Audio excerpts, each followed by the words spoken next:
Assalamualaikum Abang Musyidi. Waalaikumsalam, Rosli. Kamu sudah makan Abang Musyidi? Aku belum makan lagi. Tadi aku sibuk mengajar sampai terlupa nak makan, Rosli. Nampaknya kita lebih mementingkan anak murid berbanding daripada kita. Iyalah, jika bukan kita yang mengajar mereka di sekolah rakyat ini, siapa lagi hendak mengajar mereka? Ada betul juga kata kamu tu. Anak-anak Sarawak ini ramai yang buta huruf dan ramai yang tidak pandai membaca. Alang-alang kau di sini, Rosli. Bagaimana dengan pelajaran kau, Rosli? Alhamdulillah, baik-baik saja. Aku dinobatkan sebagai pelajar terbaik. Sudah bertanya mengenai pelajaran. Bagaimana dengan keluargamu? Ibu dan ayahmu sihat? Seperti biasa, ayah meneruskan pekerjaan nelayannya. Ibu pula, Alhamdulillah, sihat saja. Sudah bertanya mengenai pelajaran. Sudah bertanya mengenai keluarga. Bagaimana dengan penggerak hati kamu, Ani? Aish, Abang Musyidi ni, janganlah berkata begitu. Aku dengan Ani berkawan sahaja. Sudahlah Abang Musyidi, mari kita menjamah kedai di sarapan sana.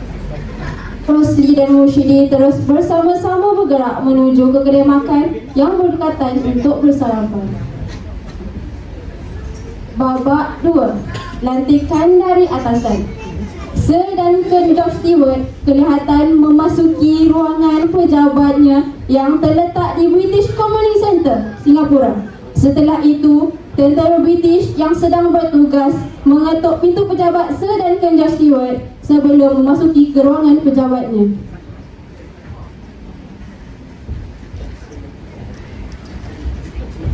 Good morning, sir. May I come in? Yes, you can come. Sir, I'm here to inform you that you got a letter from the higher up about your new position in Sarawak. Okay, thank you, Sergeant. You can put a letter down and you can just... Very well, sir. Tentera British tersebut meletakkan sepucuk surat di atas meja, lalu terus memberikan tabik hormat sebelum keluar dari ruangan pejabat. Lalu Sir Duncan mengambil surat tersebut, membukanya dengan berhemah.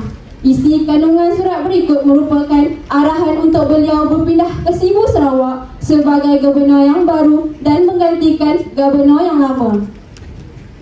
To Duncan George Stewart, British government now hereby declare you as the new Governor of Sarawak to replace the previous Governor of Sarawak, Charles Aden Clark, due to few reasons. Your position as the new Governor of Sarawak will be active in 14 November 1949 from order of St. Michael and St. George. Setelah membaca isi kandungan surat berikut, Sir Duncan George Stewart terus menghela nafas yang panjang dan kembali duduk ke kursinya.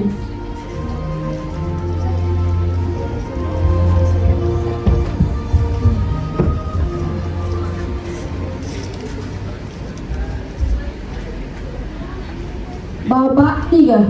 Perbincangan tidak disengaja. Kelihatan Rosli yang sedang menuju pulang setelah habis solat Isyak secara berjemaah di masjid. Ketika dalam perjalanan pulang, Rosli bertemu secara tidak sengaja dengan Mushti yang sedang berbual dengan Pak Bujang Suntung dalam keadaan riang muka yang sangat tidak berpuas hati di bawah pangkin rumah Pak Bujang Suntung. Assalamualaikum Abang Musyidi. Pak Bujang, sedang berbual apa itu Pak Bujang? Saya Rosli. Kenapa dari jauh muka Abang Musyidi bagai ini sempit? Kau masih tidak tahu kejadian petang tadi, Rosli? Apa yang berlaku petang tadi Abang Musyidi? Iyalah, Pak Bujang yang menceritakan segalanya. Betul, Pak Bujang? Boleh saja, Musyidi. Tadi petang di pejabat gubernur, kebanyakan orang yang bekerja dengan British telah menghantar surat untuk minta jawatan. Bagaimana boleh jadi begitu Pak Bujang? Mereka telah bersatu hati untuk tidak lagi menjadi hamba kepada British. Bukankah pergerakan pemuda Melayu itu diketuai oleh Awal Ramli? Iya, betul. Sebenarnya persatuan ini telah lama ditumbuhkan sejak James memungkiri janji mereka untuk memberikan kemerdekaan kepada Sarawak. Oh, begitu ceritanya. Aku ikutkan Rosli. Aku pun mahu ikut mereka berjuang. Tapi apakan daya, Rosli, aku sudah berkahwin. Aku punya anak dan isteri. Kau masih muda dan masih bujang, Rosli. Ikutlah, korbankanlah tenaga dan masa kamu, Rosli. Saya memang berminat Abang Musyidi, Pak Bujang. Tetapi saya minta kebenaran ibu dan ayah terlebih dahulu. Pak Bujang pun rasa seeloknya kau bincang dulu dengan mereka, Rosli. Alangkah baiknya jika restu mereka mengiringi kau, Rosli. Baiklah, saya berdah dulu. Assalamualaikum. Setelah perbincangan bersama Mursyidi dan Pak Bujang Suntong berakhir, Rosli terus beredar daripada pekarangan rumah Pak Bujang Suntong dan bergerak menuju pulang ke rumah. Babak 4, restu keluarga. Kelihatan Rosli telah tiba di rumahnya. Rosli kelihatan ibu dan ayahnya sedang berbual sesama mereka sambil menikmati juadah yang disediakan. Rosli terus mendekati mereka dengan niat di dalam hati untuk meminta restu untuk menyertai PPM.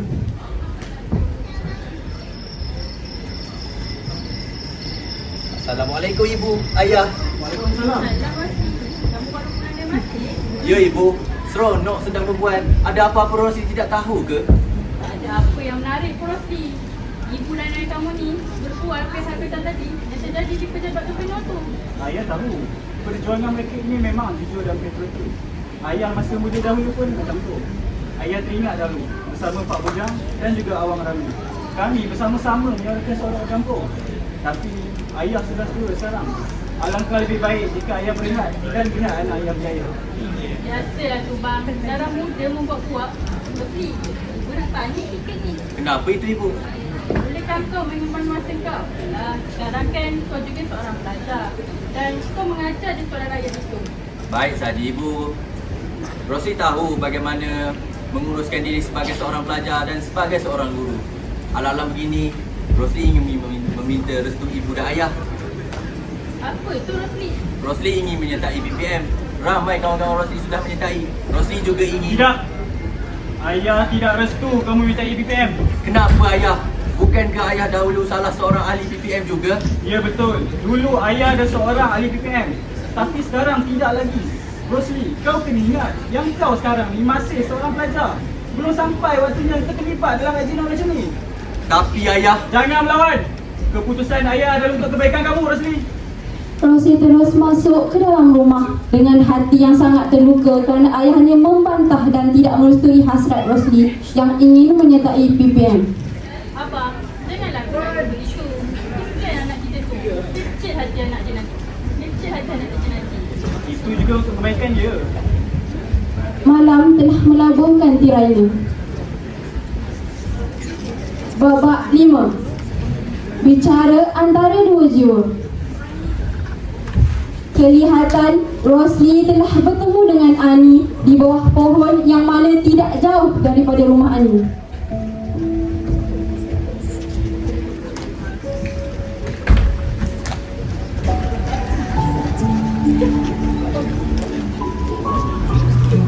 Assalamualaikum Ani.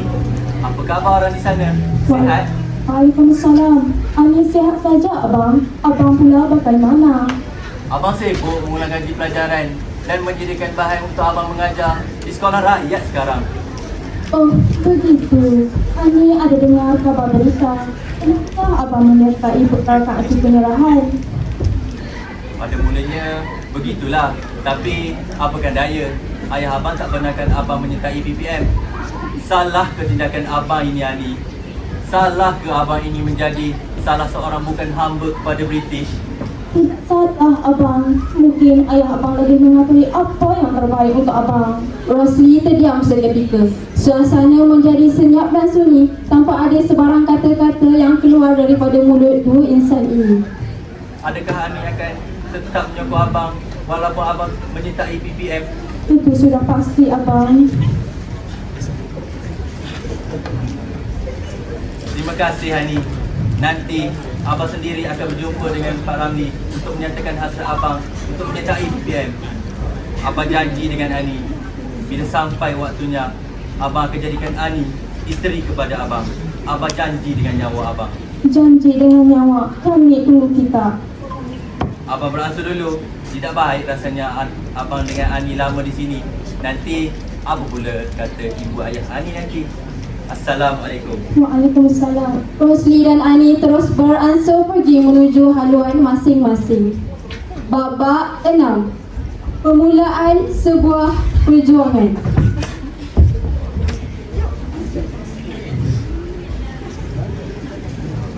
Rosli dan Mursyidi telah berjumpa di tempat mereka mengajar. Rosli ingin menyatakan hasratnya untuk ikut bersama dengan Mursyidi untuk menyertai PPM. Assalamualaikum Abang Mursyidi, tunggu dulu. Waalaikumsalam. Rosli, kenapa ni? Aku akan ikut kamu dalam perjuangan anti penyerahan. Baguslah kalau begitu. Tapi apa yang aku dengar daripada mulut orang, ayah kau tidak restu atas perjuangan kau ini. Ia benar, tapi aku rasa mereka akan faham kenapa aku tetap akan menyertai BPM. Aku sentiasa berharap kepada Allah akan membuka pintu hati ayah aku suatu hari nanti. Baiklah kalau begitu, ikut aku Rosli. Kelihatan Pak Bujang Suntong datang ke pejabat untuk berjumpa dengan Awang Ramli setelah Awang Ramli memanggilnya. Tujuannya adalah untuk berjumpa dan berbincang tentang misi yang ingin dilaksanakan oleh Awang Ramli. Assalamualaikum Awang, kenapa kau manggil aku ni? Waalaikumsalam Bujang. Bujang, adakah kau mendengar berita mengenai bahawa Gubernur Baru Sarawak akan melawat kawasan kita ini? Iya, aku ada mendengar berita tentang itu. Kenapa Awang? BNP sudah semakin riak terbongkar. Aku ingin mengajar mereka siapa itu rakyat Sarawak. Kau yakin dengan keputusan ini Awang? Aku sangat yakin Bujang. Jika kita tidak bertindak sekarang, bila lagi peluang sebegini akan muncul? Baiklah kalau begitu, apakah nama pasukan ini? Rukun 13. Nama ini aku ambil sebenarnya 13 rukun yang wajib dilakukan dalam solat fardu. Dan juga bilangan ahli yang akan ada dalam pasukan ini. Baiklah, akan aku laksanakan apa kau katakan. Aku ansur dulu. Lalu Pak Bujang Suntong terus beredar dari pejabat Awang Ramli dan menuju pulang ke rumah setelah selesai perbincangan. Babak 7. Rosli menyertai rukun 13. Kelihatan Rosli sedang sibuk mengemas meja sebelum memulakan sesi pengajaran dan kelihatan Awang Ramli sedang berdiri di pintu kelas. Pak Ramli, ada apa datang kemari? Rosli, ada sesuatu yang aku bincang dengan kamu. Apa dia itu Pak Ramli? Aku telah merobohkan satu pasukan suli. Pasukan suli apa itu Pak Ramli? Rosli, kau tidak pernahkah bangsa kita ni sering dijajah? Tipulah kalau saya berkatakan tidak. Kau boleh mengubahnya Rosli. Mari sertai aku. Kita ajar penjajah ini siapa kita. Tapi Pak Ramli, apa pula kata ibu dan ayah saya nanti? Hai, Rosli. Kau tahu apa yang akan jadi kepada anak-anak mereka kamu? Kamu tidak takut mereka menjadi hamba kepada British? Fikir baik-baik Rosli. Fikir tentang ibu bapa kamu. Tapi Pak Ramli, mesti ada cara lain. Macam ni lah Rosli. Buatlah untuk anak-anak murid kamu. Setelah engkau telah membuat keputusan, datanglah ke rumah aku pada Sabtu ini selepas Isyak. Baiklah, saya fikirkan dulu ya. Baiklah. Aku akan kembali lagi ke sekolah ini selepas kita berjaya mengambil Sarawak seperti itu. Aku pulang dulu ya Rosli. Setelah Awang Ramli beredar, Rosli terduduk dan berfikir.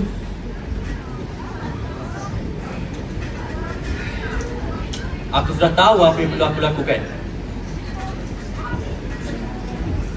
Kedengaran suara Rosli memberi salam di pintu rumah Awang Ramli.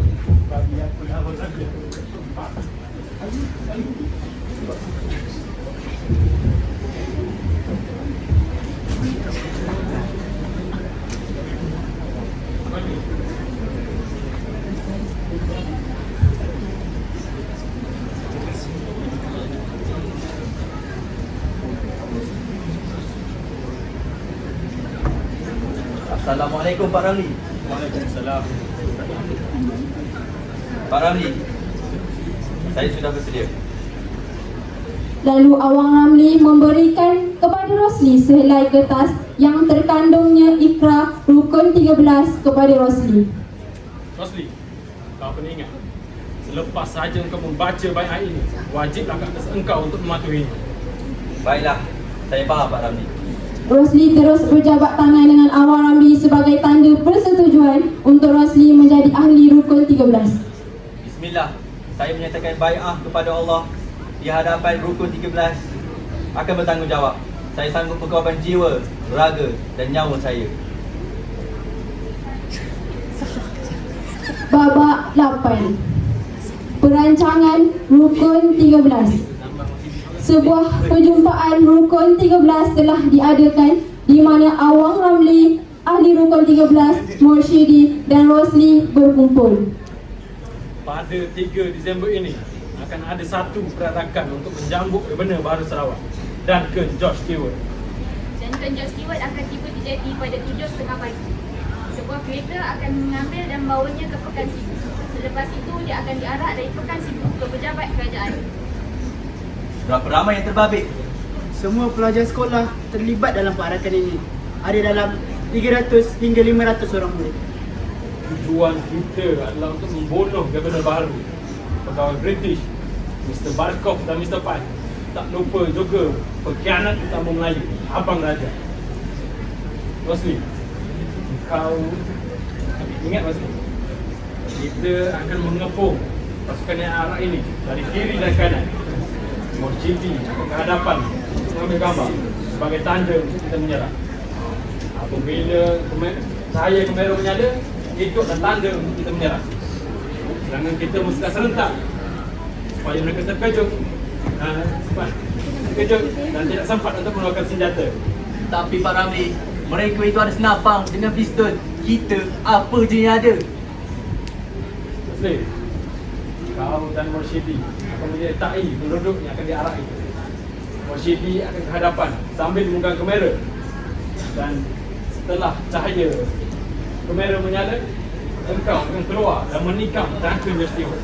Kau faham, Rosli?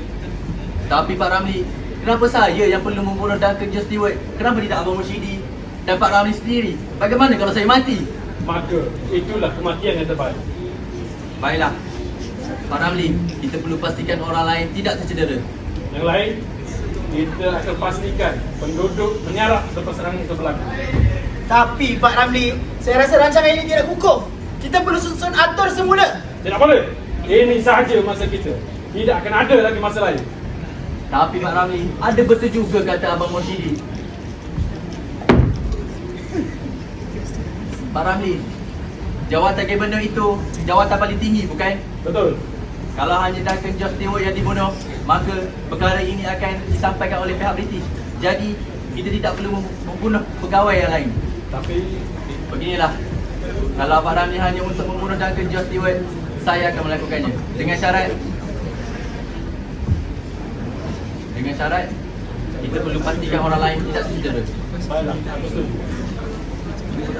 Perjumpaan dan perbincangan tersebut selesai dengan persetujuan daripada ahli Rukun 13 tentang rancangan untuk menentang dan membunuh Gubernur British iaitu Sir Duncan George Stewart. Babak 9, maaf yang terakhir. Rosli telah datang ke rumah Ani untuk memberikan pesanan yang terakhir.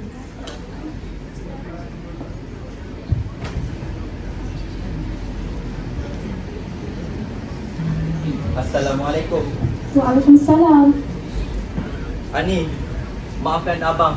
Sudah lama tidak bertanyakan khabar. Abang, kenapa abang datang selepas lama hilang? Kenapa baru sekarang abang mau muncul? Abang mahu permainkan diri saya lagi ya? Saya sudah tidak sanggup. Jauh sekali dari niat Abang, Ani. Abang minta maaf jika Ani tersinggung dengan sikap Abang. Abang tahu Abang lemah. Abang minta maaf, Ani. Ani, ada sesuatu yang perlu Abang lakukan demi anak cucu kita. Apa itu abang? Abang datang ini kerana mahu jasa baik Ani. Apa itu abang? Abang janji dengan Ani, bila sampai waktunya, Abang mahu memperisterikan Ani suatu hari nanti. Abang, Janji dengan nyawa kami temu kita. kami janji dengan nyawa kita. Rosli hanya tersenyum lalu pergi setelah menyatakan hasratnya kepada Ani. Telah tiba masa yang dinanti-nanti, iaitu pada hari kedatangannya Sir Duncan George Stewart ke Sibu. Sebelum bertolak ke majlis tersebut, Rosli telah bersarapan bersama-sama keluarganya.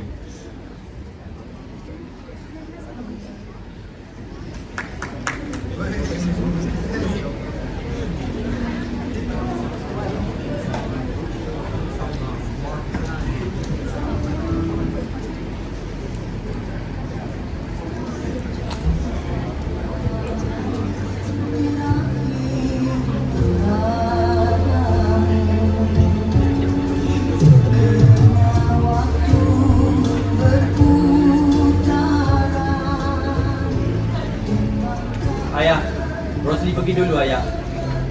Awalnya Rosli. Tidak mengapa ayah. Rosli perlu awal di sana. Ada sesuatu yang Rosli perlu lakukan.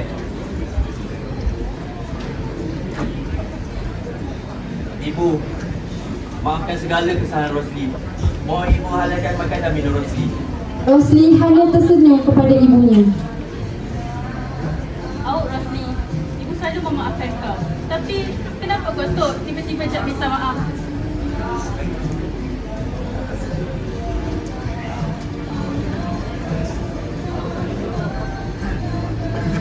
Rosli hanya tersenyum kelat tanpa menjawab soalan dari bapanya. Rosli terus beredar menuju ke majlis yang sedang berlangsung itu untuk melaksanakan rancangan ahli rukun 13. Babak 10. Pembunuhan Gabenor. Ketika majlis itu sedang berlangsung, kelihatan Sir Duncan George Stewart sedang turun daripada kereta sambil diiringi pembantu pribadinya dan terus disambut oleh rakyat Sarawak dengan meriah.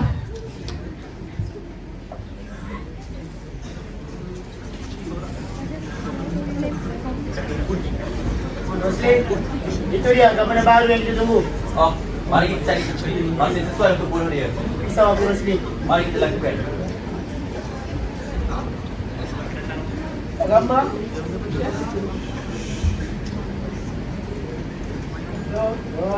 3.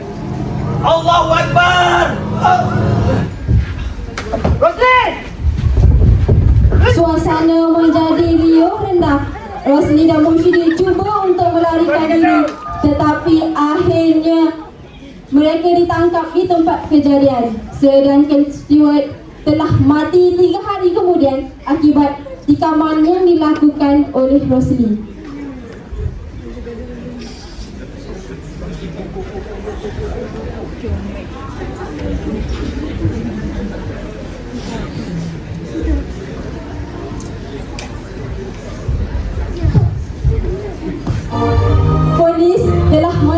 Rosli telah diheret oleh askar British menuju ke badan polis untuk disoal siasat.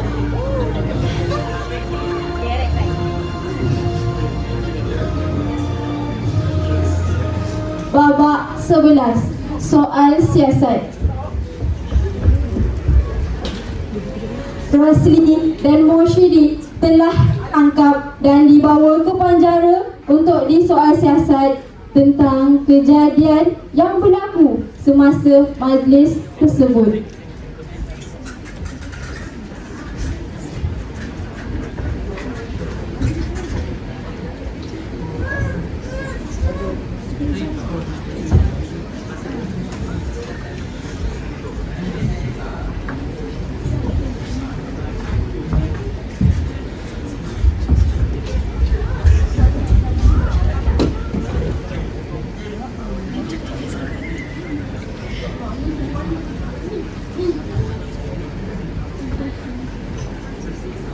Rosli, answer me. Who told you to kill the governor?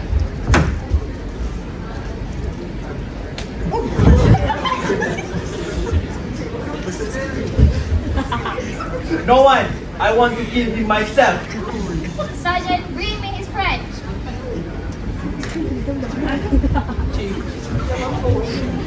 Kau nak apa, British? Now answer me. Who told Rosli to kill the governor? Rosli, dia cakap apa tu Rosli?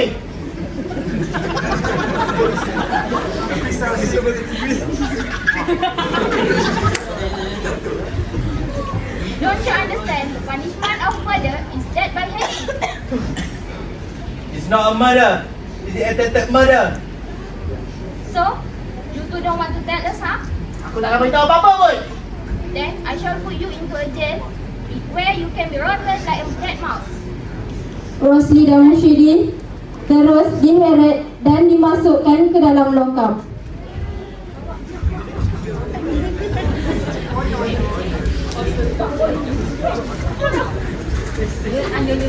Manakala di rumah, kelihatan ibu Rosli sedang bersiap untuk melihat Rosli di penjara.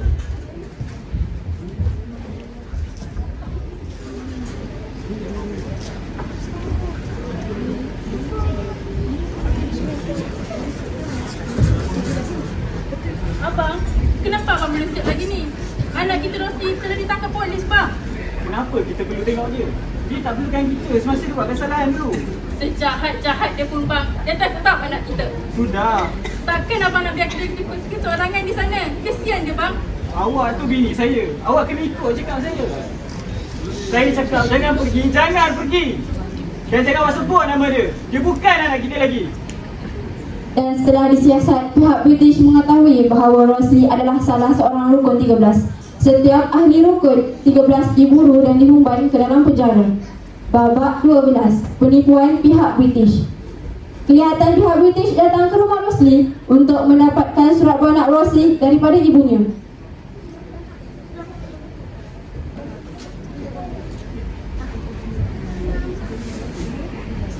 Mr. Dobby, Dia ada di rumah ni. saya mahukan surat beranak Rosli. Kamu nak buat apa dengan surat beranak tu? Aku takkan bagikan surat beranak tu selagi kau tak lepaskan anak aku. This woman think we are scared. Sergeant, search inside the house and bring me the books.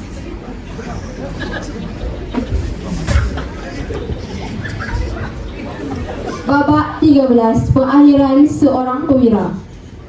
Rosli telah diheret dan dihadapkan peguam untuk memberi keterangan tentang hukuman yang akan diterima oleh Rosli akibat kejadian pembunuhan itu.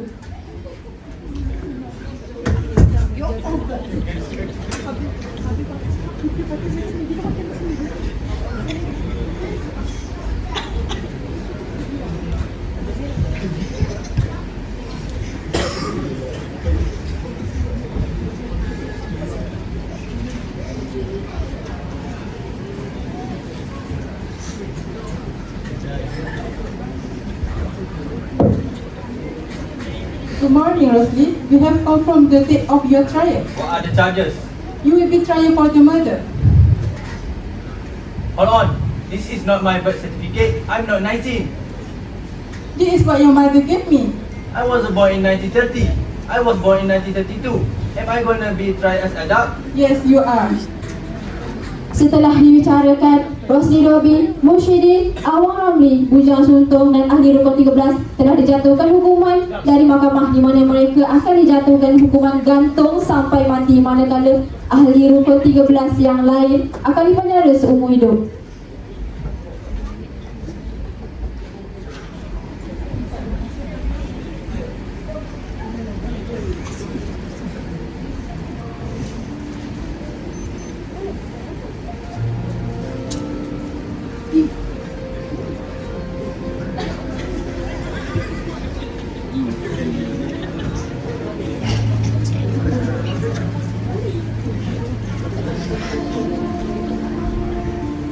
Rosli, di mata dunia kamu adalah pembunuh, Rosli.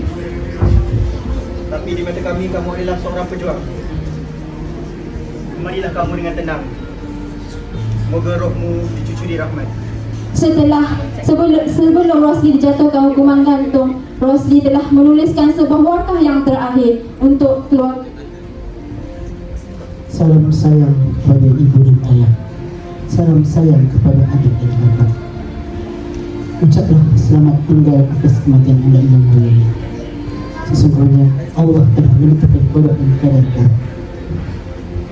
Ibu, ayah, tahulah bahawa Rosli sangat menyayangi ibu dan ayah. Peliharalah adik ini dan kakak Farah.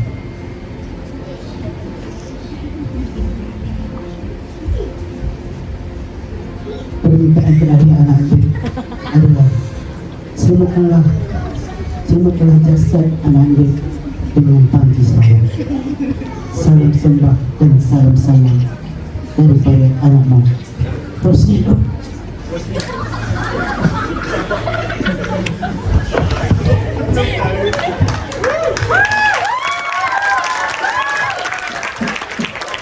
Menjadikan aliran suara kadang tak sedar tersilap kata.